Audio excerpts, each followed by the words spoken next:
You are watching the Jennylyn Show, and I'm Jennylyn, your host. Can you tell I'm excited?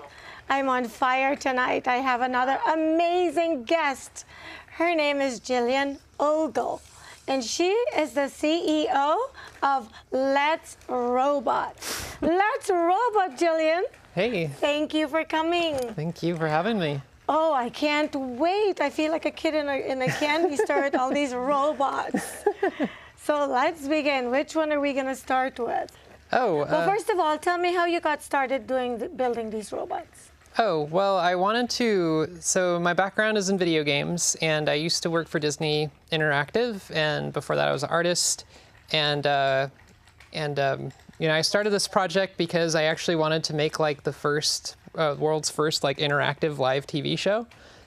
So like I saw websites like Twitch.tv where you have like live streaming, and I've seen like some people hook up video games like Pokemon to Twitch, and all these people trying to participate and play this game, but these sites like aren't designed for this sort of use case. But I thought that I would sort of leverage that technology to make physical interactive stuff.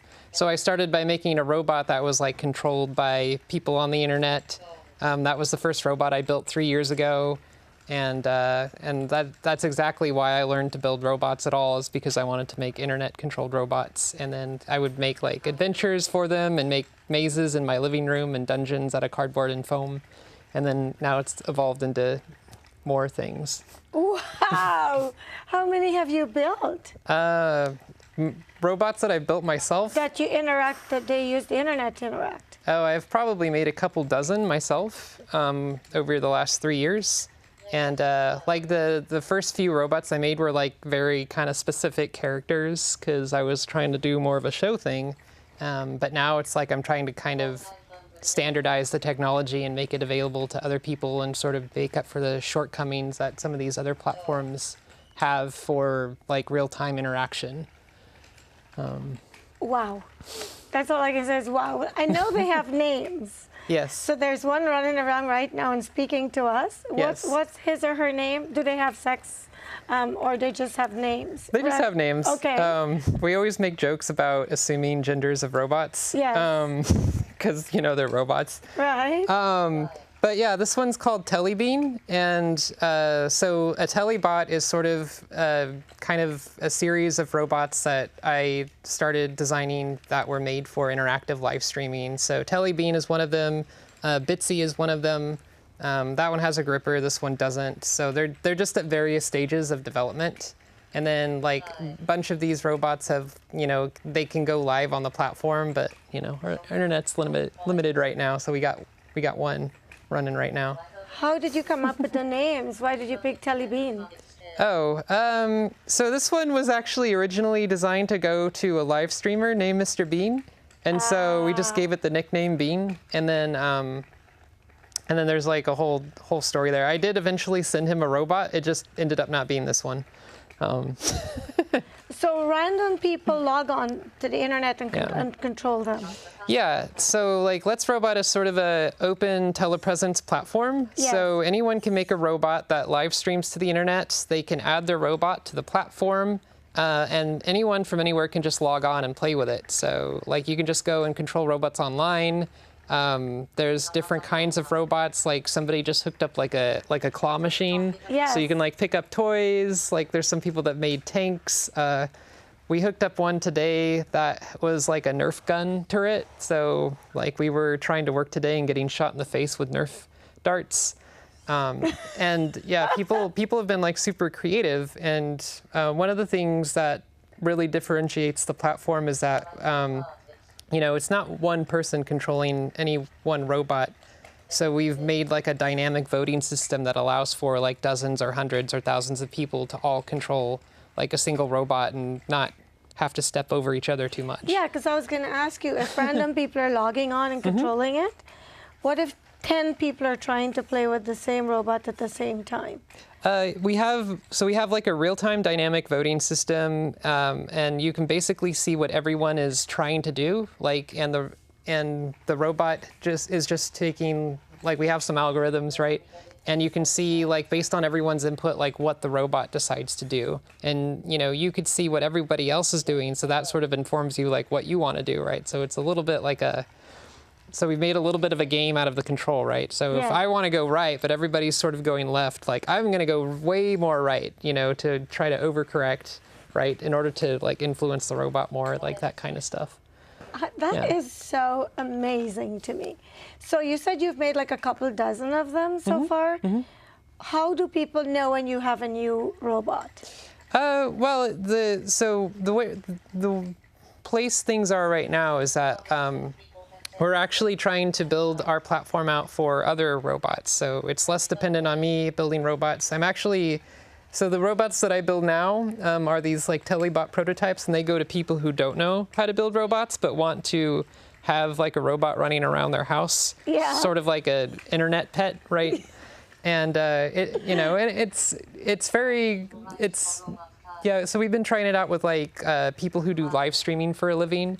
So like, you know, you could think of the robot as like an avatar for their audience. Yes. So instead of them having to like manage a camera and everything, this thing can just like follow around and hang out and play, you know, and do stuff with them, like that kind of stuff. And then like on the other side, we have people adding their own robots, and there's actually like way more of that. And we're having like new robots like come on every day. Like we had like 2 today, a couple yesterday, we've had like 1 or 2 dozen like new robots in the last couple of weeks, and then and we're all like super early times. Like people don't know that we exist or anything yet, but it's starting to change a little bit, I guess. So what is okay, there's so many questions popping into my head. So you have how many people working in your company? So there's me, and I have 2 co-founders, Rick Julie and Theo Lee, and they're both in their respective places working. Rick's actually in San Diego, and then Theo's with me in San Francisco, but he wanted to get some stuff done so he couldn't make it today. And then we have several people who help out like on a regular enough basis. They might as well be employees, but we. You know, we're super early, and we can't like pay them like normal employees. They just do this because they love like this project. Right. But yeah, we have a few people who contribute like pretty regularly.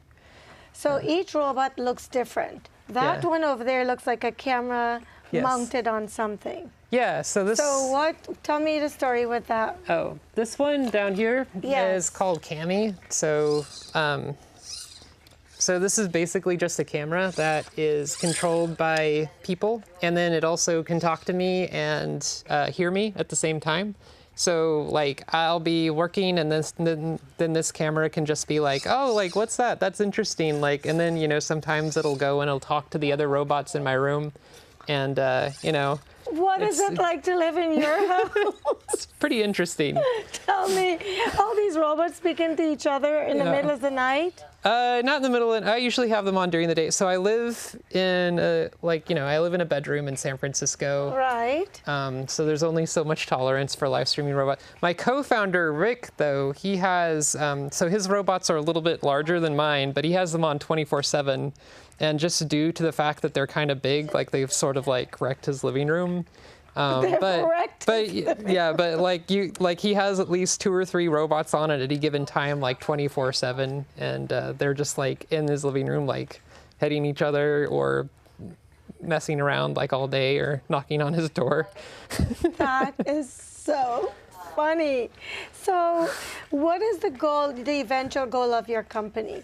You're just building these for people to be entertained?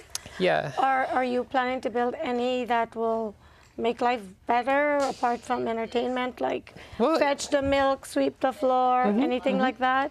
Well, so, I mean, it already does kind of make some people's life better. So, like, one of the robots that we built, like, have you heard of the game Pokemon Go? Yes. So we made a robot that plays Pokemon Go. It actually holds a phone, and it can use the phone like a normal human can, and it can drive outside. So it's like that kind of outdoor one that looks like a Mars rover. So it's a much bigger version of that robot. Right. And so, you know, we've let it roam outside and play Pokemon Go, and they can go drive places, and we can tether it to a cell phone, and they can, you know, go and catch Pokemon like out in the wild.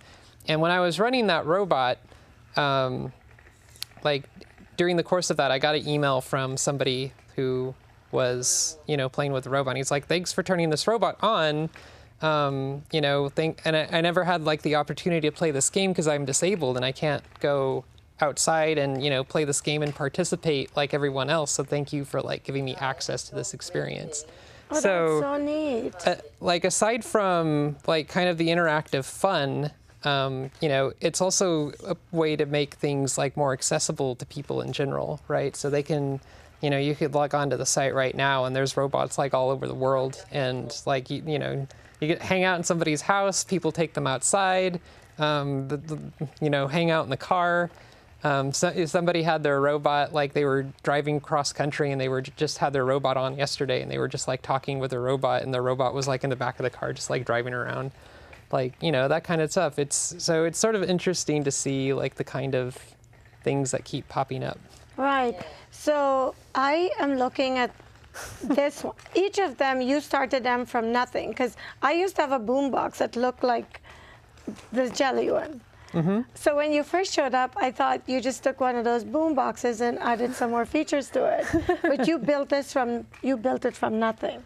Kind of, yeah. I mean, so like at some point you're always using somebody else's thing, right? So it's like you could say I built it from scratch, but not really, because it's like I'm using, a Raspberry Pi. I'm using like common microcontrollers. I mean, I did like design the shell on that one, and then, it's not like a kit you can just go buy. Like I did have to design it, but it's not like totally from scratch either. Like the first couple of robots I built were just like modified versions of existing robots, and I didn't know how to do 3D printing or mechanical design, so I used like Legos and erector sets. Okay. Yeah. Do you have to charge them? It depends on the robot. So some of them have rechargeable batteries. Actually, they all have rechargeable batteries, so technically yes, but only like some of them have like, I can just swap out the battery when it's dead and put a new one in. But some of them you do have to plug into the wall and just wait for it to charge. Yeah. So on a given day, when you wake up, you turn them on, or they're on all the time? I'll turn them on sometimes. So like right now, I'm sort of focused on trying to work on the site and the platform. And when there aren't that many robots online, I'll try to turn them on, or if I want to do something fun, like I'll turn it on. Like they did my makeup the other day. So I have like a robot arm that sits on my desk that people can control. And so they try. Wait, stop. Are you kidding me? You had a robot do your makeup? Yes. Yeah. I should have brought a picture of that. Oh my gosh. And were you happy with it? It was interesting. So someone in some other part of the world used your robot to make up your face? Yeah, many people, yes. I got to come and visit your house. When am I invited? Whenever. Come over whenever you want. Oh my gosh, I can't even begin to imagine what it's like to be in your place. So all day long, when you wake up in the morning, random people can just play with whatever robot. Yeah, my robots or other people's robots. We have like a lot, like, the people who keep adding robots, like, there's getting more and more of them, and the robots that they're making are getting more and more interesting. And they're kind of starting to exceed like what I've been able to do on my own, which is cool. And there's like a couple professional roboticists that have started making robots that work on the site. So it'll be interesting to see where that goes. Wow. From the minute you arrived at the TV studio, they've been wandering around the studio and speaking. Mm-hmm. I wonder, when you were in your house, you said your place is a small room. Is that too restrictive for the people moving them around? It's a bit restrictive. I mean, if you live in San Francisco, things are expensive, and if you're trying to do a startup, like you're always strapped for cash. So yes. Fortunately, I can take the robots outside sometimes, and like a lot of my focus has been getting other people to use the site. Yes. So it's like less dependent on me. As much fun as I have, like having robots on, like, but yeah, it's difficult for me to have them on all the time. Do you ever get sad? I mean, you have so much entertainment. No, do I ever get sad? I guess so sometimes. I mean, everybody gets sad. I'd probably say that I was probably kind of in like a low point when I came up with this idea. So it was sort of like a way to like have, because I was working at home like all day, every day, because I was doing like independent work for a while, and then very productive, but then you sort of get isolated a lot. Yes. And then like, you know, if depending on like where you live, and like a lot of my friends had like migrated down to like LA and stuff, so I was like, this sounds like it could be interesting. Like, let's make internet controlled robots. So yeah, I mean, so it was a good way to like sort of be able to socialize, but still do like an interactive project that was like independent. Yeah. So you said you wanted to be the first person to make a robot that was internet interactive. Were you? Are you? It was, well, my goal was to make the world's first like live interactive show. And I guess I sort of did that. It wasn't, the problem was that I was using sites like Twitch, and so Twitch is very good for certain things, but like it sort of has this limitation that is, it's not real time, and it's not designed for two-way communication, right? So like right now the paradigm is you're watching, you know, TV, and it just like comes at your face, and you're sitting there on your couch and you're like by yourself, or, you know, you might be with other people, but, you know, mostly you're just sitting there and stuff is incoming. But this is sort of a way to have like a two-way interaction between, you know, the audience and the content that they're watching. So instead of just watching a movie, like you can decide like where to go and like what to do, right? So it's sort of like it's somewhere between like a video game, but, you know, a movie, right? It's like this sort of new middle ground, I feel like.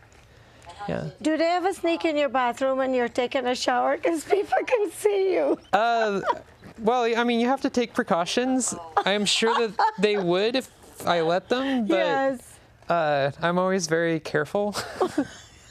But since they're being controlled by other people, Yeah. How do you do that? You just lock them out of certain areas in your Yeah, house? I mean, it's like baby-proofing your house, except you robot-proof your house, right? So That is Yeah. hysterical. And like a lot of the people who make robots for the site, I sort of see this arms race like happening where they keep trying to like proof their robot and the space that the robot operates in, and you know, from the, you know, whatever the internet is doing, right? And then we provide like moderation tools, and we try to keep like the community like well behaved, and if somebody's like trying to be like abusive, like we just delete them, and you know that You have yeah. the ability to Yeah. block people. Yeah. Well, you Do can you know block and any ban of the people? Do you know any of the people that play your robots? Yeah, I mean, I've gotten to know them over time. I mean, most of the people who use the robots, like I would say, I never knew personally beforehand. So, and then there's a lot of people that regularly like follow me, and so like I've gotten to know like the people who are Jill fans pretty well, I guess. I'm now a Jill fan. Nice. Thank you. How could I not be, right?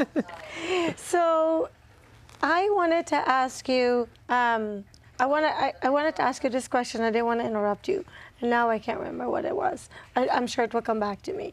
But what do you think is your end goal with these robots? Are you going to try to somehow commercialize this?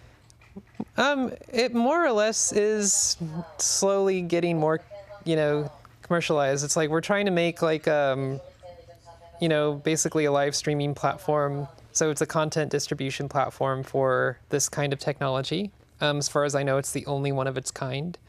It's built. Yours, this particular one, is the only one of its kind. Yeah. Oh wow. Yeah. So it's, you know, it's made around like low latency video interaction, interactive hardware, and like mass user control. So like there's some things that have like kind of overlapping technologies, but like this is, you know, all specifically for this use case in mind. As far as like where it ultimately goes, it's a little hard for me to tell Right now. but I could see like, you know, like I could see this sort of like place where we're starting out from entertainment, but I think there's a lot of use cases for this that we're just not like thinking of yet. Right now. And then, you know, once you start adding like AI into the mix and some other things, like you could have this balance between like users and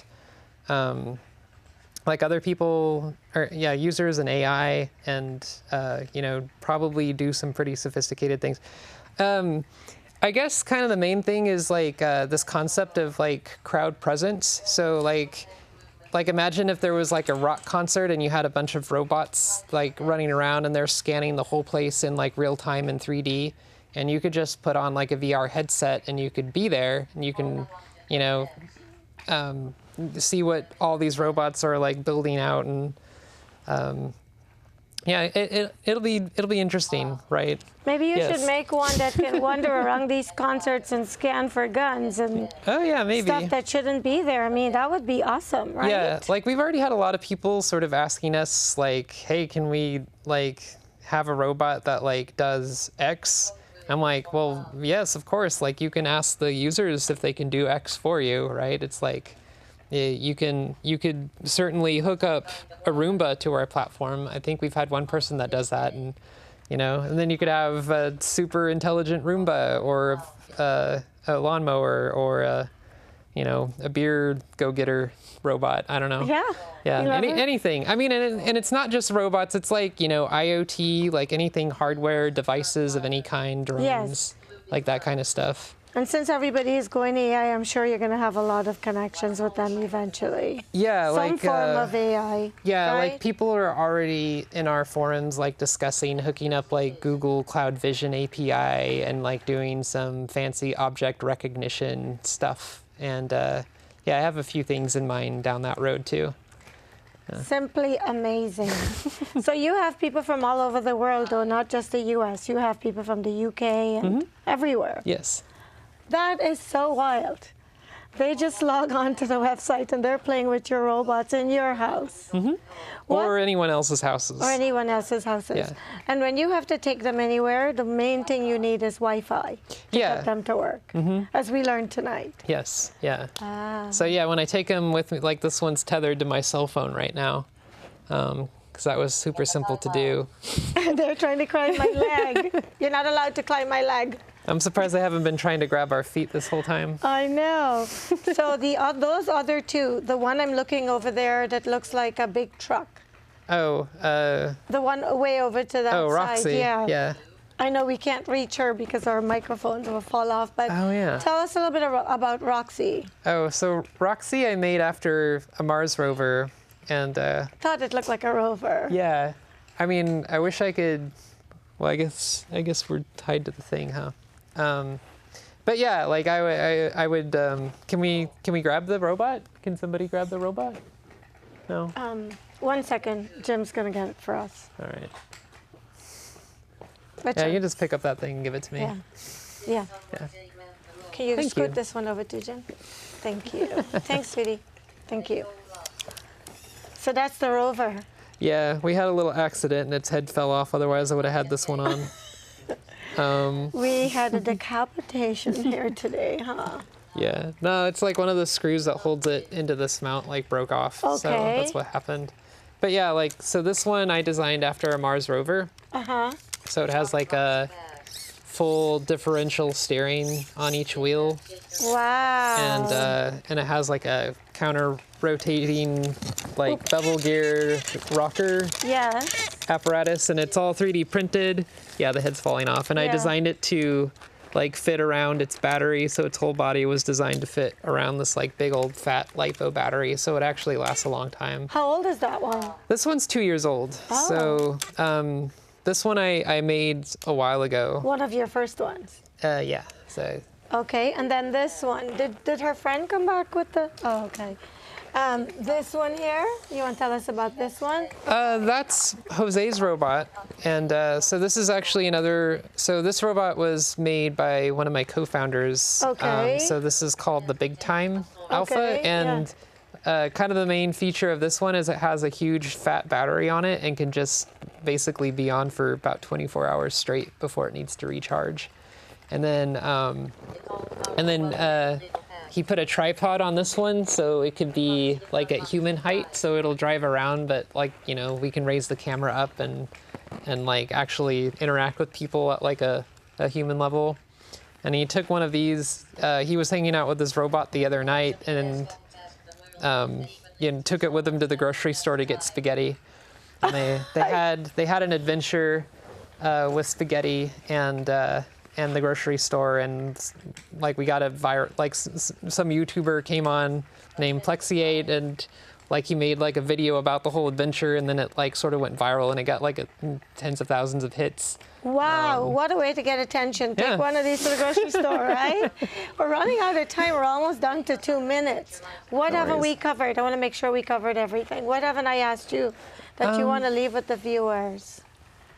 Because we're actually down to 2 minutes. Oh wow, okay. I don't know. Think we covered everything? I mean, there's a lot of stuff, right? So I mean, there's letsrobot.tv. Like we make. I think I had mentioned like talking about like how the company itself like came together. Yes. You want to tell us that quickly before we Sure. wrap? Yeah. So like we actually used to be 2 different companies, and one of them. So my co-founders actually came from another company called Run by Robot, and it turned out that we were working on exactly the same thing, and had only discovered each other like a few months ago. So we had decided, instead of being competitors, that we would like join forces and collaborate. Yeah, especially since we kind of had like complementary skills. Right. So we came together under the banner of Let's Robot, and then yeah, we've been focused on this platform, getting people to do stuff and starting to raise money and all that other kind of stuff. So right now you're trying to raise money so that you can take this to the next level. I feel like I'm a very privileged person because I've had so many phenomenal people come and share their stories and their fantastic work with me, and you're just another one. But I'm so excited that you took the time and came from San Francisco with all of these. I really wish you well. I think your company is going to be huge. I hope so. And like I said, I'm now a new Let's Robot fan. Nice. So I thank you very, very much. Our time is gone, believe it or not, but I thank you so much for coming on the show. Thank you to my crew. Thank you, Jillian. Thank you, robots. Thank you, Telly Bean. I thank you for watching the Jennylyn Show, and Let's Robot. See you next